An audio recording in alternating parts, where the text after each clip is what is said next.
Si vous passez en région, venez nous rencontrer chez ProNature Rouyn-Noranda. Si vous avez des questions sur la chasse, la pêche ou simplement le plein air, il faut penser à ProNature Rouyn-Noranda.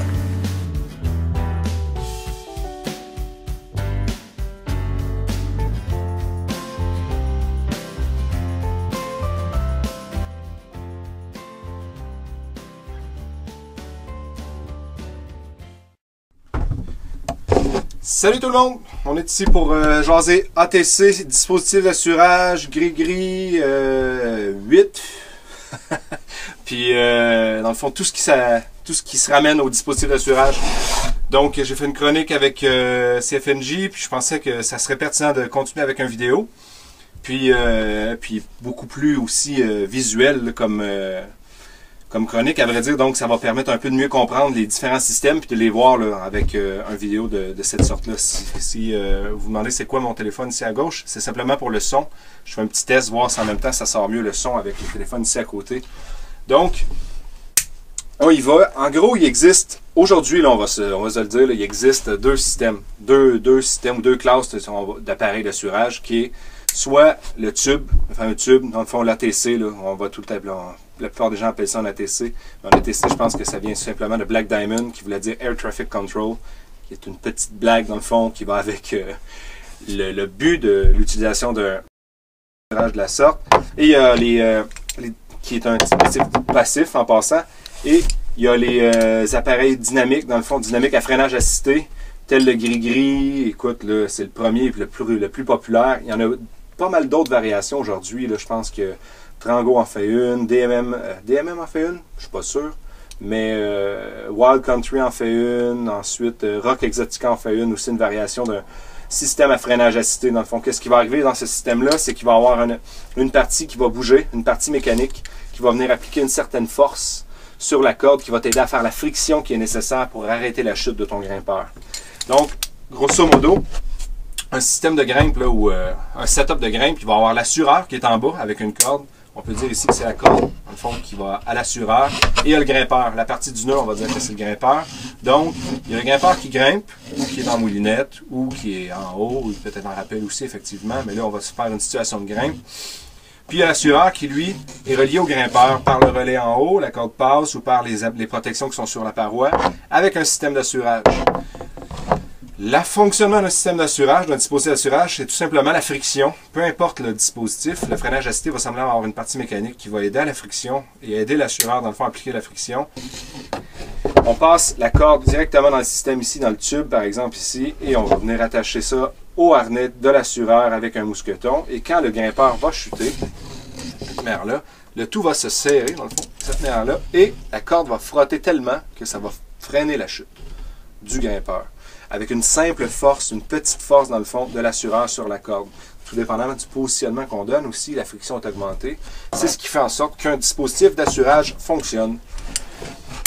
Donc, pour les dispositifs passifs, donc qui n'ont pas vraiment de pièces mécaniques, qui se fient simplement sur la friction, j'ai mentionné qu'il y avait une relique qui était le 8. Dans le fond, là, les gens se servaient de ça pour faire du rappel, pour assurer également, mais c'est surtout pour faire du rappel aujourd'hui, je pense. Là. Donc, à vrai dire, je pense, parce que j'en ai aucune idée, il n'y a plus personne qui utilise ça dans le monde de l'escalade, ou les gens sont très peu nombreux, ceux qui l'utilisent encore, puis personnellement, je ne suis pas sûr que je laisserais quelqu'un m'assurer avec ça, parce que je ne connais pas le système, puis je ne pourrais pas le double-checker. Donc, on cancelle cette affaire-là. Si un de tes chums arrive à la paroi avec ça, dis investis le 15$ que ça vaut, puis va te chercher un ATC qui est digne de ce nom-là. Donc, puis qui va être sûr et certain de t'attraper, mais que tu tombes. Il y a différentes propriétés là, ou différentes formes de dispositifs d'assurage passif. On a ici vraiment celui de base là, qui est un tube tout simplement. Il va avoir zéro gogos après. Là. Il y a simplement deux trous pour permettre les rappels avec une corde ou avec deux cordes. Donc on double les rappels. Donc, ou pour assurer aussi quand un grimpeur va grimper à deux cordes, ça arrive dans certaines circonstances. On fait simplement rentrer la corde comme ça et on l'attache avec l'ATC comme j'ai dit tantôt. Puis c'est vraiment très de base, celui-là, c'est vraiment les moins chers aussi. Un autre qui n'a pas vraiment qui n'est pas vraiment plus cher, qui est un autre modèle. On voit ici la différence, qu'il y a une certaine mâchoire en bas, si on veut, avec différentes petites coches, là, des petites dents, qui va augmenter la friction. C'est tout simplement pour aider un peu plus l'assureur à stopper la chute. Donc, ça va donner un peu plus de friction. Puis ça permet aussi de mieux contrôler, je te dirais, la descente quand on fait du rappel. Même si on monte cet ATC-là en envers, puis qu'on n'utilise pas les dents dans le bon sens. Les dents vont vers le bas, vers le brin de vie. Dans le fond, le brin de vie qui est le brin que l'assureur ici là, va avoir dans les mains, qui ne devrait jamais, jamais lâcher en tout temps. Dans le fond, qui stoppe la chute. Donc, ces dents-là sont faites pour aller dans ce sens-là habituellement. Mais même si on monte ça à l'envers, il n'y a aucun problème. Il va y avoir juste un petit peu plus de force à donner dans la corde, dans le fond de retenue, pour stopper la chute. Mais vraiment, là, on parle des choses, là, des forces qui sont non significatives. Là. Donc, c'est vraiment pas immense, qu'est-ce qu'on entend par un peu plus fort là, à retenir. Puis, c'est l'avantage de ces dispositifs-là, c'est que si jamais on est débutant, puis que là, on monte ça à l'envers, en rappel, ou des choses comme ça ne dérange pas. On va quand même réussir à stopper la chute ou à faire son rappel d'une façon très fluide, puis sans forcer. Là. Il y a une troisième variation aussi qui est les ATC avec un anneau supérieur, dans le fond, en haut, qu'on va mettre en mode appelé guide. C'est simplement, encore une fois, je ne suis pas sûr si c'est Petzl ou Black Diamond, un des deux, qui a popularisé le nom guide, parce que ça nous permet, une fois qu'on est rendu en haut de la grimpe, d'attacher cet ATC-là directement à l'ancrage, dans le fond, et ensuite d'assurer le second, la personne qui a assuré au début, directement à partir de l'ancrage. Donc, ou du relais, plutôt pas de l'ancrage, mais plutôt du relais. Donc, ça permet de ne pas avoir toute la tiraille d'assurage sur nous quand on est comme pendu dans les airs. Puis, si jamais le second tombe ou prend un repos, tout le poids va s'en aller directement dans le relais plutôt que de l'avoir dans les hanches, dans notre harnais. C'est vraiment un avantage, en tout cas pour moi, je trouve, d'avoir ce type d'ATC-là quand on va faire des multilongueurs. Quoique c'est pas vraiment plus lourd pour faire des longueurs simples, mais ça a ses avantages dans les multilongueurs, à moins que faut que tu redescendes ton second. Là, à ce moment-là, ça devient assez complexe. Donc, c'est quand tu es sûr que ton second va être capable de faire la longueur. Mais, peu importe, c'est un ATC qui est plus fait justement pour les multilongueurs. Un peu plus cher, là, mais on parle encore là, de quelques dollars, je pense, peut-être une dizaine de dollars plus cher que les autres. Ça vaut quand même son pesant d'or une fois qu'on est en multilongueur. Donc, le deuxième dispositif, à vrai dire, je pense que c'est un des systèmes d'assurage, un des dispositifs d'assurage le plus populaire encore aujourd'hui. C'est le gris-gris de Petzl. Puis il y a plusieurs variations de ce dispositif-là dans plusieurs compagnies. Je pense que Wild Country en fait une, Trango en fait une, est-ce que Black Diamond en fait une? Je suis pas sûr de ça. Mais reste que Rock Exotica en fait une aussi. Donc, puis aujourd'hui, il y a plusieurs gadgets qui sortent là, sur le marché des dispositifs d'assurage.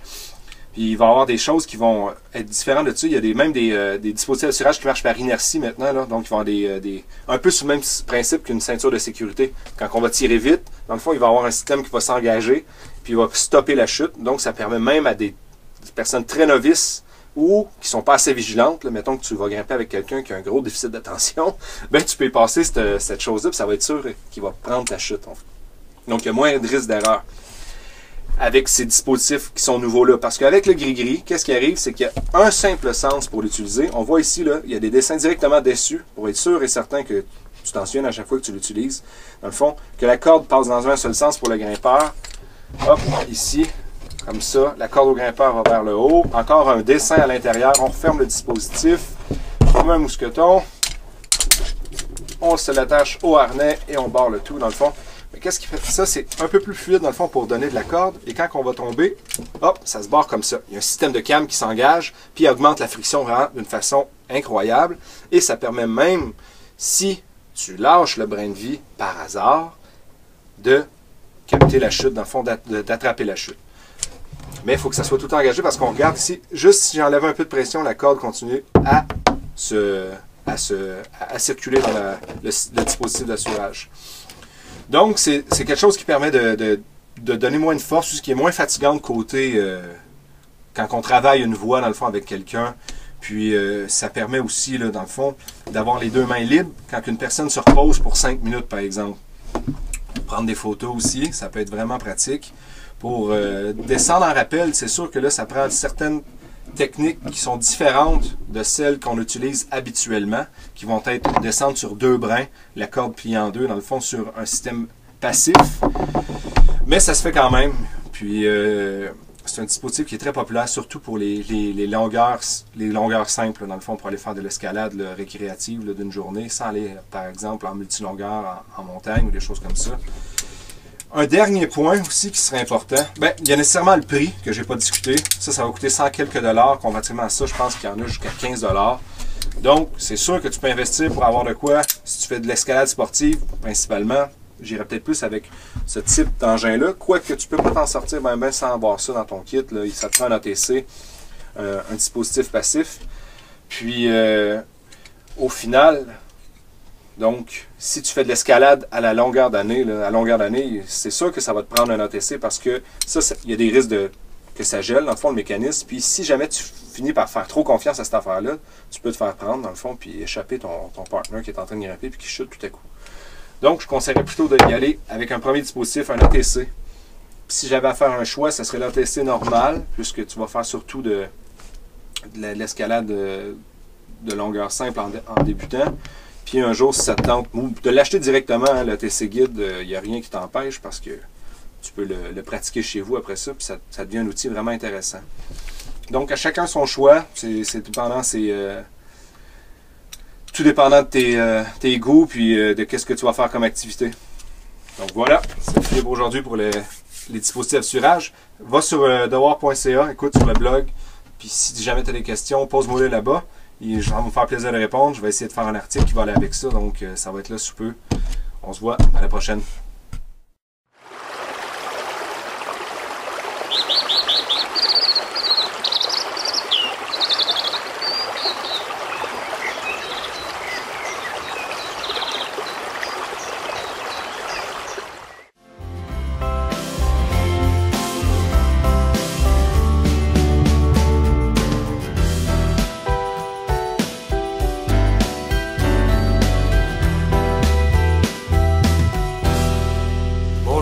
Je me présente Marc Prince du magasin ProNature au Rwanda. Je suis nouvellement arrivé sur les zones de Simplement Plein Air. On va vous tourner des petites capsules pour agrémenter vos sorties en forêt. On va vous donner des trucs, des idées, des conseils pour que ça soit plus facile, que vous ayez moins de misère. On va débuter la première chronique en vous montrant comment entreposer une arme après la saison de chasse. Je suis sûrement pas le seul crack qui chasse encore dans ces temps ici. On sait que le temps est mauvais dehors. Les armes, on les met à rude épreuve, fait que ça prend un bon entretien. Il faut les dorloter. Pour ce faire, j'ai pris ma petite carabine, une petite 22 Norinco, canon 13 pouces. Une petite carabine que j'affectionne particulièrement pour la chasse au petit gibier. Pour sa petitesse, sa robustesse, une bonne petite arme. J'aime vraiment ça aller à la chasse avec. Fait que pour ce faire, première chose à faire quand on ramasse une arme, c'est de vérifier s'il n'y a pas de cartouche à l'intérieur. On peut voir que la chambre est vide. On va retirer le magazine. Ensuite de ça, on va retirer la botte, la percussion, comme tout le monde connaît, le chien. Je vais tourner la carabine à l'envers. Pas besoin d'être un armurier expert pour faire ça. C'est un entretien vraiment facile à faire. On défait les deux vis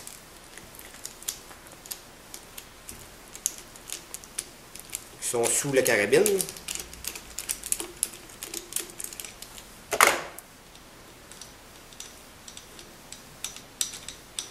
Voilà une. Je vais toujours placer mes vis selon la place où ils vont. Quand je vais les remettre, mais je ne me tromperai pas. Des fois, les vis n'ont pas la même longueur. Je vais tout le temps les mettre dans le même trou. Ça va faciliter l'assemblage.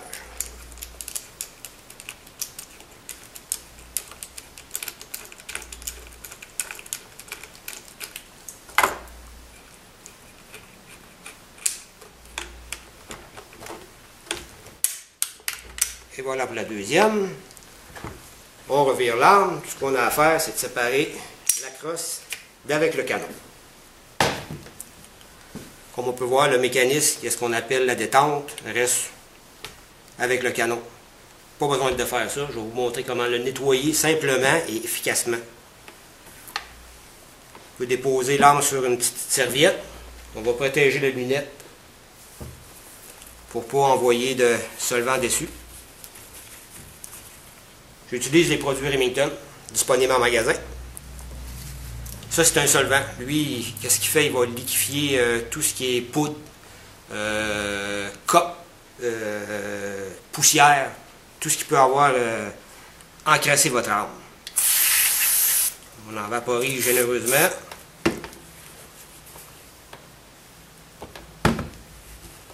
Sur les deux côtés.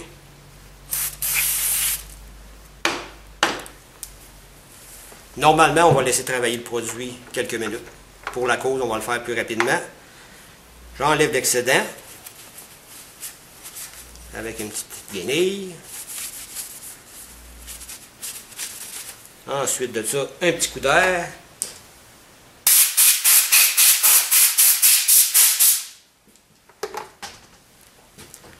Pour le rinçage, je vais employer un autre produit Remington.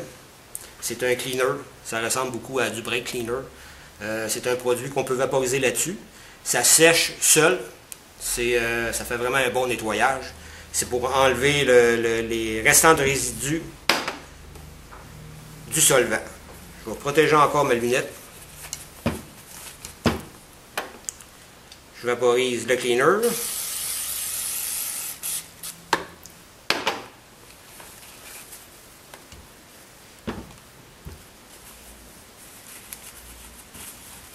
Le nettoyant, devrais-je dire, en bon français.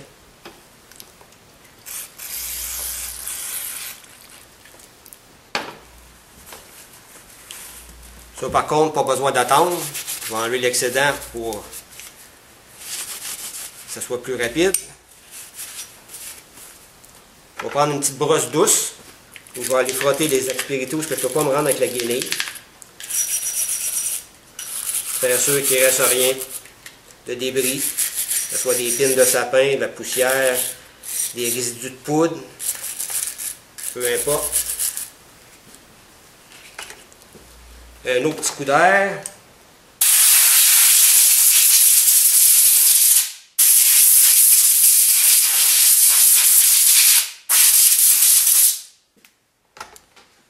Ensuite de ça, on parle du remisage hivernal. Ça veut dire que cette arme-là, je ne m'en servirai plus avant la chasse l'an prochain.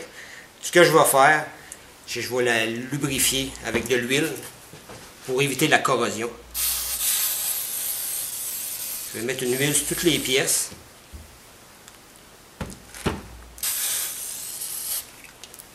Je vais prendre un essuie-tout. Je vais enlever l'excédent sans trop en enlever. Il faut en rester dessus pour éviter la corrosion.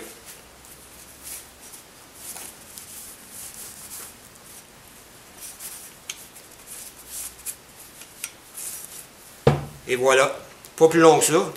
Ça prend pas un cours d'armurier. Cette petite carabine-là, côté mécanique, détente, c'est prêt pour l'entreposage hivernal. Dans une prochaine capsule, je vais vous montrer le restant du nettoyage, l'intérieur du canon, toutes les parties qui seront cachées entre la crosse et le canon seront lubrifiées. Au plaisir de vous revoir dans une prochaine capsule.